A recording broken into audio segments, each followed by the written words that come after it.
previously on Pious Travels. I'm going on holiday for my 40th birthday in Orlando, Florida. Like I said, I've been before, I've been twice before. I've been very lucky to be able to go twice before. Jungle Cruise, originally when Walt Disney was designing it, that he wanted live animals rather than animatronics, but Kilimanjaro Safaris was Walt's vision realised.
Well, it was Outlet, but there's nothing here that I recognise anymore, really.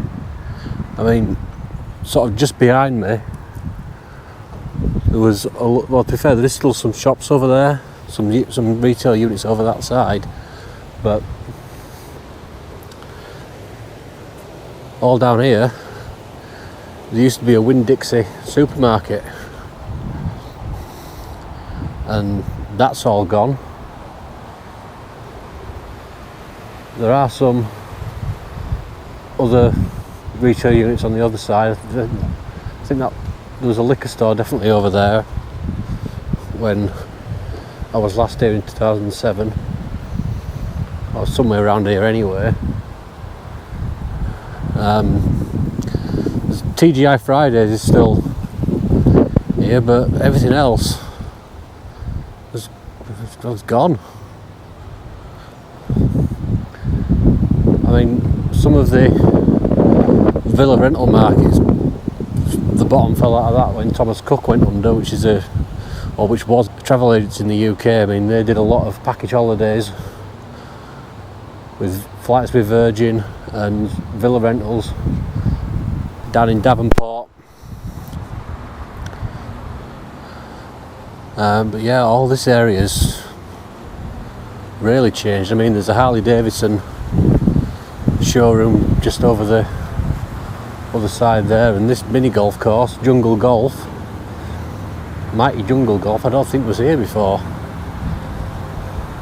So yeah, all the Formosa Gardens outlets drastically changed. There used to be an Outback Steakhouse, it was on that corner there.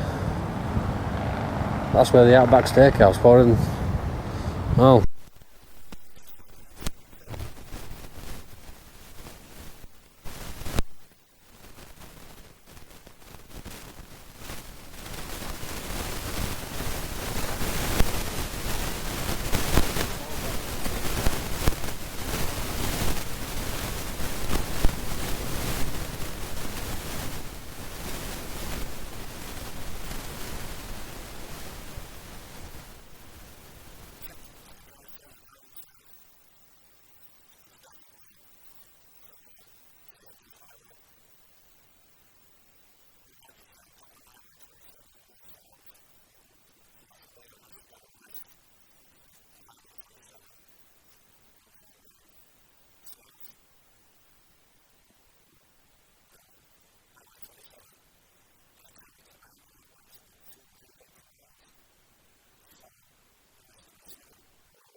away.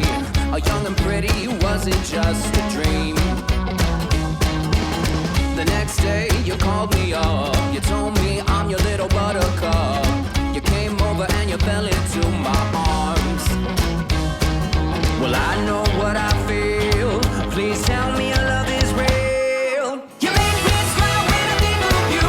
If I am down or when I am blue, I can't get enough. Hopeless lover. You make me happy, I feel so fine. Oh, how I wish that you were mine. I can't get enough. Hopeless lover. Hopeless lover. I woke up all soaked in sweat, with chills running down my neck. I'm going crazy from just the thought of you. A long blonde hair and your beautiful smile. Your sense of humor makes it all worthwhile. Don't make me wait, it's not a funny game. You know just what I feel.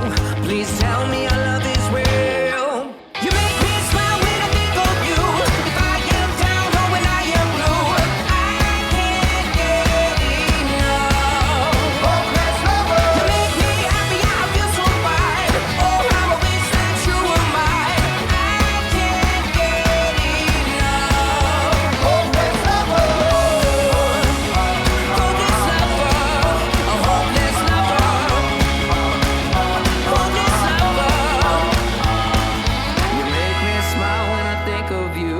If I am down or when I am blue, and I can't get enough. Can't get enough. I can't get enough. I can't get enough. You make me smile when I think of you. If I am down or when I am blue, I can't get enough. Hopeless lover. You make me happy, I feel so fine. Oh, how I wish that you were mine. I can't get enough. Hopeless lover. Hopeless lover.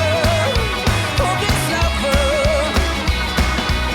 And that's what I am. Hopeless lover. You make me happy, I feel so fine. Oh, how I wish this girl were mine. And I can't get enough. Hopeless lover. The destination is on your left. 315 Lothbury's Drive.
Right, I thought I had some more footage from Kilimanjaro Safari, but I don't. So again, I've lost some audio here, but I've just noticed that Expedition Everest has come back up, so I'm heading over there, and I'm actually really surprised at Kilimanjaro Safari. I did quite enjoy it, to be honest. It seemed a lot of the African savanna animals up close, like there was some lions and rhinos, giraffes, the okapi that were just there that are closely related to giraffes rather than zebras. So like I say, I'm heading over towards Asia now to go on Expedition Everest.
Will brighten up.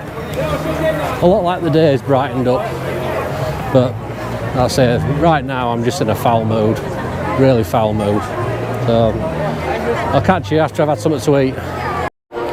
Well, lunch has brightened my mood ever so slightly. Right, hold on, Dave from the past. I forgot to mention what I actually had for my lunch. So I went to Satuli Canteen in Pandora, the world of Avatar, and I got some cheeseburger pods. Now basically what a cheeseburger pod is, it's what's called a bao bun, so like a really soft doughy sort of pastry that's wrapped with a filling, and basically it's everything you'd have for a cheeseburger, so ground or minced beef, cheese and some burger sauce. I'll just put some footage up on the screen now as to what it looks like, and it was really nice. So again, I ordered that through mobile order on the My Disney Experience app. I have shown how to do a mobile order when I was at Hollywood Studios. So yeah, I'll just let Dave from the past carry on. So yeah, now I'm not so irritated. I've had some food in me, a bit of a sit down, some air conditioning, because it is getting up in temperature now. It is. Oh, hang on. Well, I was going to say I'm off to go on Dinosaur, but it's gone down. I've just noticed a notification from My Disney Experience saying that yeah, it's about to change the lightning lane. So another freebie lightning lane. So let's have a look on the app and see what is going to be the best thing to use lightning lane for. Right, so I'm just debating as to what to do, because I've got Navi River journey in about half an hour. So let's have a look through the app and see what I can use the freebie lightning lane for.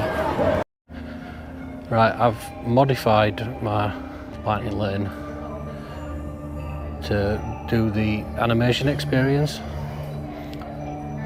It's drawing a sketch class for Disney animal characters, so we'll see what that's like.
Welcome, friends, to the animation experience at Conservation Station.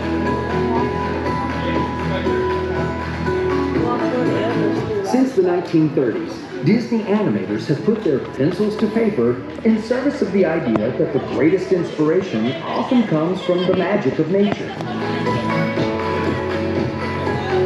Walt Disney himself understood the importance of spending time around animals, studying their behavior and personalities in order to create realistic characters and dynamic storylines. This meeting of the human and animal worlds sparked a legacy of storytelling that has shaped our relationship with animals and conservation forever. Today, we invite you to become a part of that legacy as our own Disney artists help you learn to sketch characters inspired by the very animals found here at Disney's Animal Kingdom. Get your pencils ready, because here comes our animation artist now. All right, good afternoon, everyone. If you were coming in, so welcome in. I hope you're all excited to join the animation experience. My name is Britt, and I'll be your artist today. Now, if you didn't see walking in who you're drawing, I was drawing Bruce, the big gray and white shark from Finding Nemo, so it'll be a lot of fun. But before we get started, I want to make sure we have everything. I'm seeing papers, pencils, and those clipboards. At the end of the class, so just make sure to put those clipboards back up on the seats like we found them. Help us, of course, for that next class coming in. And as for sketching, though, if maybe your pencil breaks, paper tears, or you're just not feeling like sketching, and you just want to color for a little bit, or if you need to leave the theater, just pretty much anything you need, definitely raise your hand, or my friends around the room will definitely come over and help you out. But now that we have everything, I think we even got a hand up right over here. We can get some coloring sheets in a little bit. But yeah, now that we have everything, like we saw with the intro video, definitely need our inspiration. Probably don't have time to already go to Epcot with the seas and go to see all those sharks out there. But we have plenty of animals, of course, Animal Kingdom to get our inspiration from. Now the reason why we have all these animals, we also have the Disney Conservation Fund to thank for keeping them around for generations and generations. So we're going to get a little bit of inspiration from that. So you can take a look at the monitors for that inspiration. They thrill us.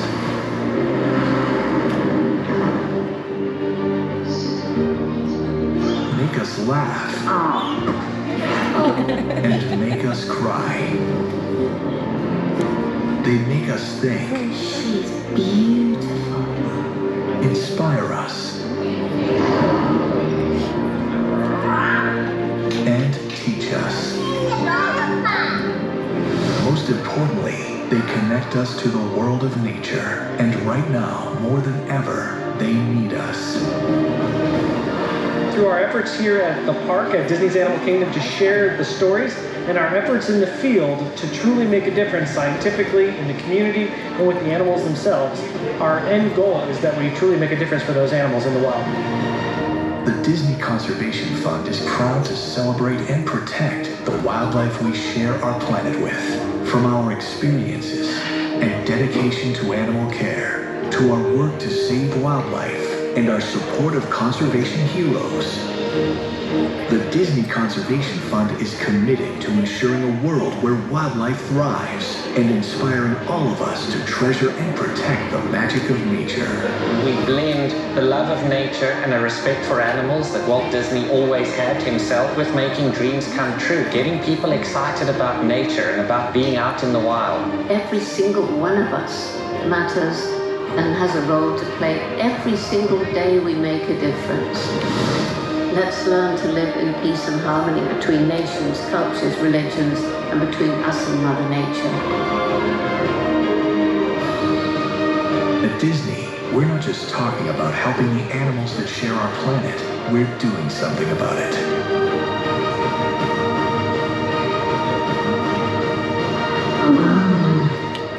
Join us by taking action in your own community to save wildlife, inspire action, and protect the planet. So yeah, super cool, especially since we're drawing Bruce being an apex predator, kind of intimidating. You know, everyone thinks of them as favorite as like dolphins. The Disney Conservation Fund, of course, which is programs all across the globe, kind of really helping out with some of those different animals. And like I said, Bruce will be tons of fun to draw. You can even see what we're going to be drawing up on screen. So now we're going to sit back, relax, to have fun, and you guys can start sketching. No, I'm just kidding. This is a step-by-step drawing class, so do not worry. That is the cool thing. A lot of these kind of characters, they are already broken down into some simple shapes. So that's going to have our nice guidelines to help us out. Sometimes as we're sketching them, we'll add some extra guidelines to just keep those nice and light. You'll see the shading, it's pretty much just disappear. But like I said, with this kind of outline, we're pretty much drawing one frame of animation. But if you are super inspired after drawing this frame, you want to draw Bruce 24 more times, slightly different positions, you could actually have that whole second of animation. So really cool out there. Now before we go in and start sketching, I'm going to be a little bit nervous. I'll show you we're all in the same boat too. I don't have an eraser because like I said, this is a sketch class. We just kind of want to get the big picture down on paper. And as we're sketching it, if we make a line that's not our favorite, we don't have to worry about it. It's someone else's problem because in the animation industry, we wouldn't even go to the cleanup department and they make our lines all nice and pretty for that final film. We're going to kind of start up here. I'll even zoom in just a little bit more. I'm going to kind of work on his eyeballs. Now his eyeballs are going to be that nice circle shapes. To get those even round shapes, try to use your shoulder, nice little ball and socket. His eyes are kind of going to live towards the edges out here. So we'll just dive right in and keep it nice and light.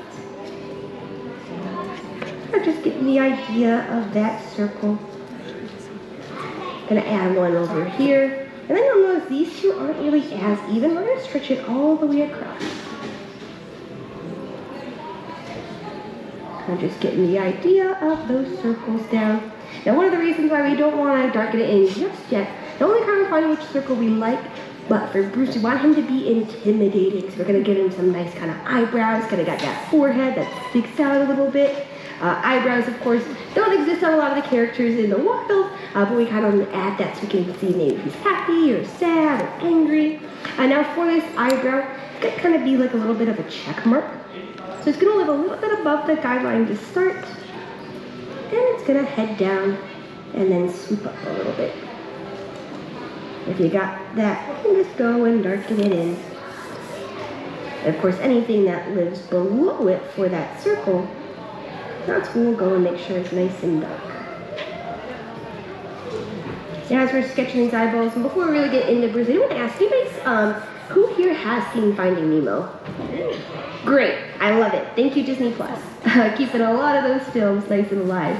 I think for me, Finding Nemo seems like it came out a few years ago. Gary actually came out about 20 years ago, so yeah. Pretty older film, I guess, now, if you want to consider it. Now for our eyebrow over here, kind of going to go backwards. Kind of start with the roundness of that check mark and bring it up. Now I can see it's already leaving that circle. We're going to extend it a little bit farther. And since we're kind of talking about the water, if you're maybe seeing Moana as well, it's going to kind of end up looking like Maui's hook a little bit. So we're going to go and end up pushing it back into that circle. And then just like before, we'll go and end up darkening in these eyes. Now these shark's eyes are going to kind of adapt to see more dim lights. Probably you can see some of those kind of greater distances. And since most of you have seen Finding Nemo, you may remember that scene when it almost looks like Bruce's eyes turn black when he smells that little drop of blood. Not quite what happened. It's actually called ocular rotation and moving this hard piece of cartilage up over their eyes to protect them. But Bruce, like I said, we want to give him a little bit of that friendly appeal as well. So we'll do to kind of do his regular pupils. And now for these eyes, this one's going to kind of sit more towards the bottom, kind of about half the size of what we just drew. We'll just keep rounding it out until you get whatever you like. And then since Bruce is at a slight angle, we know because our center line is kind of nice and curved, this eyeball is going to tuck a little bit more to the center part of the paper. We'll just go and darken in just that edge. And then for these pupils, as we're shading them in, I'm going to even leave a little circle out here. It's going to be unshaded. It's going to be a nice little reflection of light. Eyes are really reflective. Always nice to draw some real life inspiration. If you really want to get fancy as you're shading, you can start to add some pressure to the top. And then as you get to the bottom, you start to keep it nice and light. We do have his eyeballs, and like I said, his forehead's going to kind of push out a little bit. So we do want to kind of show that. And we want to add in these 3D qualities, kind of these solid drawing. Because even though this is flat, we want to make him feel like he maybe just jumped out of the paper. Now for this forehead, it's going to be a nice kind of wave shape going across. Kind of start close to this eyebrow. Reach up to this guideline just a little bit. Dip down and back up. This looks like a cartoon bird if you think of it.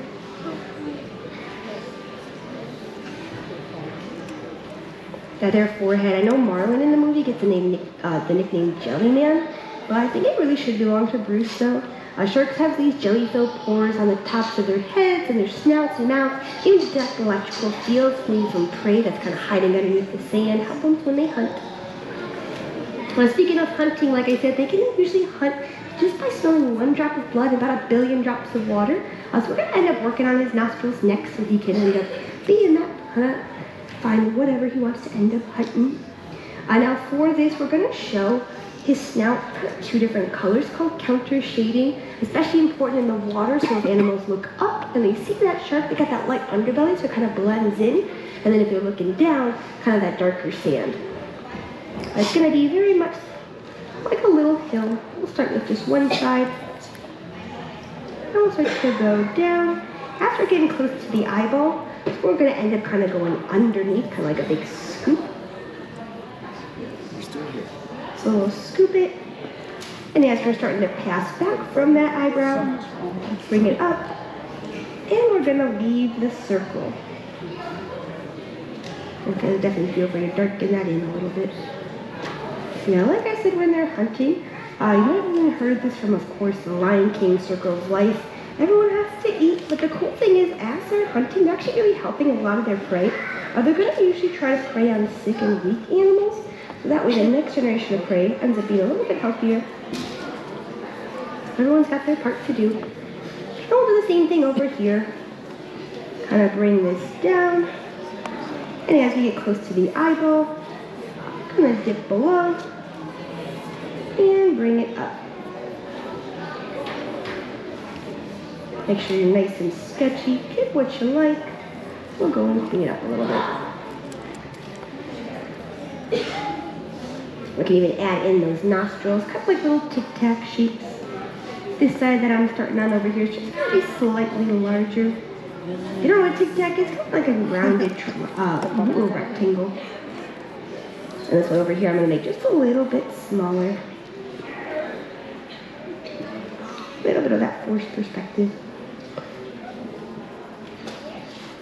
Alright, but now we have most of the top of the head. So usually when we think of sharks, we think of course, that fin that sticks out of the water. So that's what we'll end up working on next. And we zoom out just a little bit. Now we'll start kind of where we left off with our eyes. What we gotta do is end up just tracing this circle. Okay. And this eye is super important. We're going to use it to base a lot of our kind of lines and directions off of. Because as we're getting close to this eyebrow, that's when we're going to kind of start to kind of bring that line out of the paper.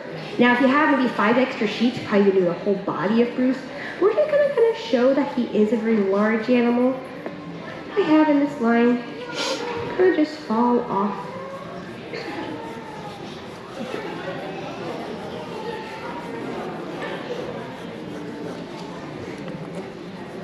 We don't want him to end up looking like a worm, so of course we're going to add in that fin. I can see where this kind of intersection is here, kind of a nice little diagonal. And just use it to end up putting your fin. Now the fin's going to be a very kind of rounded triangle, kind of leaning to the side a little bit. It's not going to be super big though. This is kind of a little bit farther back in his body. The shark fins, probably seen in a lot of different oceans. You should find in all sorts of different oceans, except for the polar. Not really a big fan of the cold. And speaking of ocean, who here has been to the beach? Have you been lucky enough to even find a shark tooth? Yeah? Oh, that's really cool. If you do find a shark tooth, you even know which shark it goes to. So super interesting. If you even are at the beach, always try to see some trash, something, pick it up, help keep those oceans nice and clean. Because I know Bruce is even working on his own motto, like I said, fish are friends, not food. So we do want him to be smiling, and as we're going to have this smile, we need to kind of do the edge of the body. But as we do this, whenever you smile, kind of pushes your cheeks up a little bit. So this one's going to be nice and round, and then this cheek It's going to kind of already live inside of the body. Well, I'm not much of a drawer, and I'll put my efforts up on screen now, but put down in the comments what you think. I know his right eye's a bit wonky, but you can tell it's a shark, that's for definite. Yeah, that were a good way to chill out actually. Half an hour, just sit there and sketch away. Yeah. So yeah, if you are feeling a little bit stressed out in Animal Kingdom, take a trip up on the train to the conservation station and yeah, turn your hand to a little bit of drawing, a little bit therapeutic, take a bit of the stress out of your day. So yeah,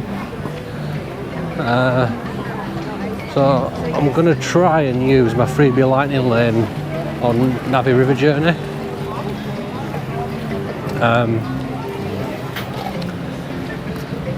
Well, I say I've still probably got another couple of hours before my individual lightning lane for Flight of Passage, so I'm not sure what I'm going to fill my time with that one, so I'll just see what I can do to fill some time up, even if it's just having a sit down for a while, go around by the Tree of Life probably, and go from there really. So I've just had a Mickey Premium bar because it's got quite hot. I mean, it's currently 27 degrees, and a bottle of ice cold carbonated beverage to quench the thirst as well. So I'm gonna nip over to use me freebie lightning lane for Navi River journey. One of the things I mentioned in my video around Islands of Adventure was that when they were designing Animal Kingdom, there was going to be 4 distinct lands. So you've got Africa in the fictional village of Harambe, and you've got Asia and its fictional town of Anandapur.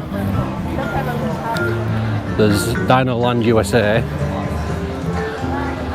and you've also got the central Discovery Island where the Tree of Life is, but there was going to be a 4th island off the hub. It was going to be called Beastly Kingdom, and they had a ride that was what ended up becoming Dueling Dragons at Islands of Adventure. And if you actually look at the logo for Animal Kingdom, I'll put some footage I took earlier on. One of the creatures in the logo is a dragon, and above the ticket booths there's also a dragon head. So that's 25 years on and they still haven't altered that part of Magic Kingdom's history.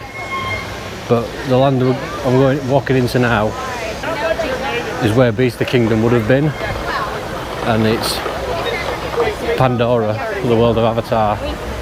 So it's based on around a film series by James Cameron, and there are 2 rides here. You've got Navi River Journey, which is a boat ride in the dark, and the big e-ticket attraction, which is Avatar Flight of Passage. So I mentioned this in a previous video in this series, and I never really explained it afterwards. What do I mean by e-ticket? So when Disneyland first opened, it was actually free to get in, but you bought ticket books for the rides that you wanted to go on, and the more exciting rides were labelled as e-ticket attractions, and the less popular ones were down at A, and everything in between was a sliding scale. And that categorisation still exists among Disney park fans to this day, calling the big rides e-ticket attractions. So, and like I say, now it's just come to 4 o'clock, and the standby wait time for Navi River journey is 75 minutes. So yeah, I'm going to use this freebie lightning lane and just show you a bit more around Pandora.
Attention, we have encountered a brief delay.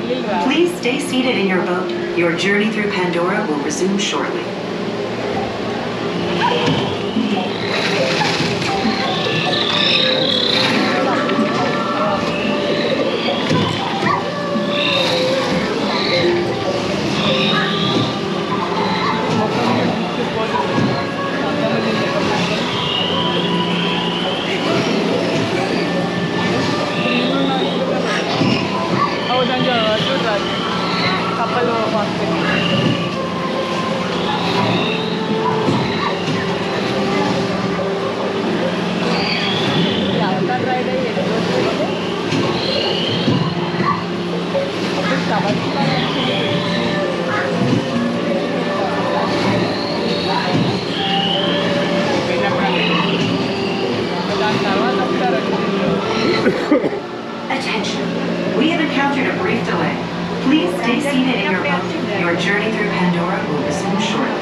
it's a little bit like Avatar, really. Technically very impressive, but a bit boring. Seen that same story before, same experience. Yeah, like I say, if you're a theme park ride nerd, then yeah, I mean, all the different tricks and techniques that they use in the ride, really impressive, and the animatronic towards the end of the ride.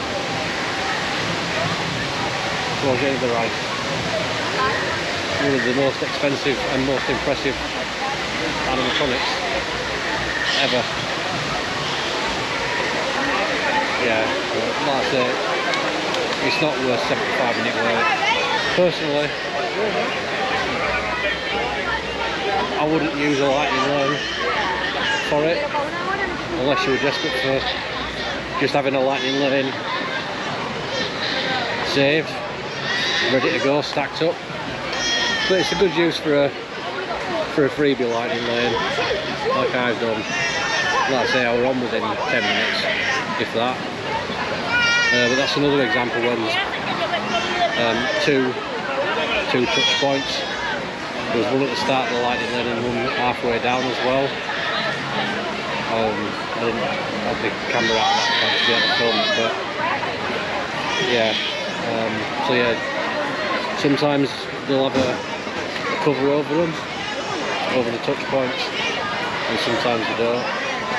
But if you do need to tap in again on the second touch point, there should be a cast member there to tell you to tap in. Journey into Imagination was another one at Epcot that had 2 touch points that were being used. But yeah, like I say, it's a nice chilled out ride, nothing really to write home about. As far as entertaining, there's no real story there, if I'm honest with you. It's just a showcase of, yeah, here's some plants, here's some animals. It does mix stuff, like I say, different techniques, same techniques that you use for the ghosts in the ballroom at Haunted Mansion, and how Ray is projected for communication on Rise of the Resistance. There's some of that technique there. There's general screen animations as well, and some projections that probably didn't come quite through well on camera. I mean, just before the Shaman animatronic, towards the end, there's a log, and there's some bugs and creepy crawlers projected crawling over the log. Yeah, you don't think it's going to come out particularly well on camera or not. But yeah, like I say, glad I've done it, but I would say just use it as a just to stack up a lightning lane. And like I say, if there's something else you want to do, you can always modify it and change it for something else. And like I say, if a ride does go down and you've got a lightning lane booked for it, or a Genie Plus lightning lane for it booked, then yeah, and they give you a freebie one. It's a good way to use that. I wouldn't use 75 minutes for that. Not a chance. Right, so I'm going to have a quick another Shuffty round Pandora.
So I'm just going to take a bit of a chill here for a while. Just going from Discovery Island over to Pandora. I just want to talk briefly about the Tree of Life. So every Walt Disney World park has its own icon. Magic Kingdom obviously has Cinderella's Castle, Epcot has Spaceship Earth, Hollywood Studios has Tower of Terror, and Animal Kingdom's the Tree of Life. Now, here's a little bit of an inside secret here. It's not a real tree. No, it's not a real tree, unfortunately. But what it is actually an old oil rig that's had Disney rock work formed over it, and all in the trunk and the roots that come down off, all the roots that come down to the ground level has got different animals carved in it. So it took quite a long time to get all the animals carved into it. I mean, there's a brilliant documentary on Disney Plus about it. I mean, I think it's the Park series. I'll double check that and put it down in the description. So yeah, I mean, it was up to the wire for when they were opening. Up to the wire when they were actually opening the park to get all the carving done and painted and everything else. But yeah, it is not a real tree, but it is modelled after a real baobab tree. So yeah, every single leaf on it, every square inch of trunk, all Disney magic. And it's things like that that makes Disney the best in the business at theme park design. Because you look at like Alton Towers in the UK and nothing really seems to have the same effect. Nothing's really holding gluing the rides together. It's just a collection of rides, and yeah, there's some loose connection to each ride, but Disney are just king at it. I'm not saying that because I'm a Disney fanboy, I'm not. It's just that they've been doing it longer than anyone else. They had the inspiration of Walt Disney to come up with the idea in the first place, and sticking to Walt's principles, it stood the test of time. And even Walt said the park should never remain the same for all eternity, and there are a lot of people out there in the Disney parks community that get really incensed when Disney changes something, gets rid of attractions, rethemes things. And if you love it, then yeah, I totally understand that people don't generally like things to change. But even Walt Disney said sometimes things change, and it's never, the parks will never be finished. There'll always be something new to add, something to change. And that's from the man himself. He said that it's not new regimes come in, new leadership come in and say, yeah, we're going to take that ride out, we're going to change that just for the sake of change. It does follow Walt's ethos of it's never finished. So those people, they're not wrong in their opinion. They're well entitled to it, and if they like certain attractions and the way things have been for years, then I can't say anything bad about that. Okay, I've lost a little bit more audio here, but even I'm like I just say, about to Walt go Disney. back into Pandora. He said it himself. Flight of passage. He wouldn't expect it to. Wouldn't expect the parks to remain the same as well. I've lost the audio as for well. ever and a day. So sit back and enjoy some relaxing music as I go through the queue sometimes line now. they get it wrong. Flight of Passage is another ride that does have They get it wrong when it's catastrophic. for light lanes. But You can't quite see it. when they get it right, You can see the it is touch right. down there.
Welcome back. Please step up. Oh man, I've had to watch it back live because I've lost the audio, but that is absolutely amazing. People have said that it's like soaring on steroids, and they are absolutely right. Oh, it's absolutely brilliant ride. It is Flight of Passage. Absolutely brilliant. It's not quite a polar opposite to Navi River Journey, because it's technically impressive and it's a good ride. No, that is absolutely fantastic. One of the things that you can't quite see that well on camera here is all the ground around Pandora at night. It's got this projection on the ground and on the trees that are down the side of the pathway. They're all lit up in like ultraviolet, but it's to make it look like it's bioluminescence, and it is a really incredible effect. It don't do it justice on camera, but it is absolutely fantastic. That the way that they've captured the bioluminescence in Avatar and put it into Pandora at Animal Kingdom, it is just absolutely phenomenal. The effect that it creates, it's just spectacular. So I'm just on my way over to Magic Kingdom now, and take the express monorail loop, the same route that I took when I went into Magic Kingdom on day 9, and that actually goes through the middle of the Contemporary Hotel, which is on the eastern side of Seven Seas Lagoon. Again, it was an opening day hotel for the Walt Disney World Resort, and there is quite an interesting little nugget in the main area where the monorail track does run through. On one of the walls there's a mural that was designed by Mary Blair, who was one of the Imagineers, which is basically Disney's creative people that actually do all the things for experiences and destinations, part of the Walt Disney Company. And the mural's got a fair few goats on it, and one of them has actually got 5 legs. So I don't know whether you'll be able to spot that in the video because it is a bit dark, but it's an interesting little feature.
Right, the audio's gone on the last sort of 3 clips, but I had an absolute pig. I was in the Emporium in Magic Kingdom, the main shop down Main Street, and I was trying to get some merchandise using mobile checkout, and it just took forever to go through to actually get to the stage where I could pay. There were a lot of people in Magic Kingdom that night, so I think it was just the servers were busy. But I placed a mobile order for some food from Casey's Corner, and whilst I was doing that, getting the mobile checkout sorted, the callback came for saying, oh yeah, your order's ready, just go to the mobile order collection window when you're ready, and then let them know on the My Disney Experience app that yeah, you're there, and they'll actually start bringing it out to you. But by the time I'd got to Casey's Corner and I checked in to say yeah, I'm here, the order were gone, just not there on the My Disney Experience app, so not entirely sure what happened there. No, but anyway, I spoke to one of the cast members and said, look, I had placed an order for chili cheese dog and a Coke, but it's not on the app. So what's your order? I said, I don't know, I can't tell you. It's just gone. I know I've ordered it because I showed him the transaction on the app for my payment card, and says, okay, yeah, sure, no problem. Then they got the order sorted and had that, and then I watched Happily Ever After, which you've just seen now.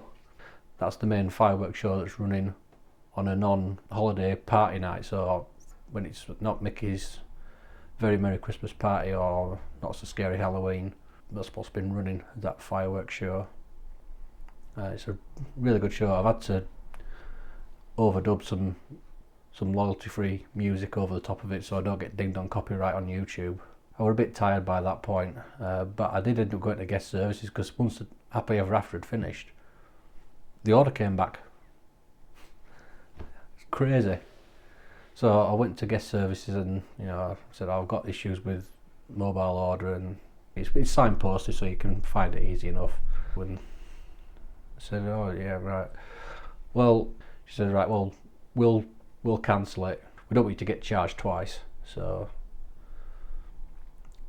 yeah, they were really good about it, and I did have a bit of a complaint about the people over in Animal Kingdom and Expedition Everest, all the queue jumping, and she says, yeah, well, it does say in the our policies, not to cut lines and things like that. If any cast member does see guests cutting line, then it will be ejection from the park. So she says, yeah, we don't condone it at all, but there's not a lot we can do, really. I was like, yeah, I know. Bearing in mind this was hours later.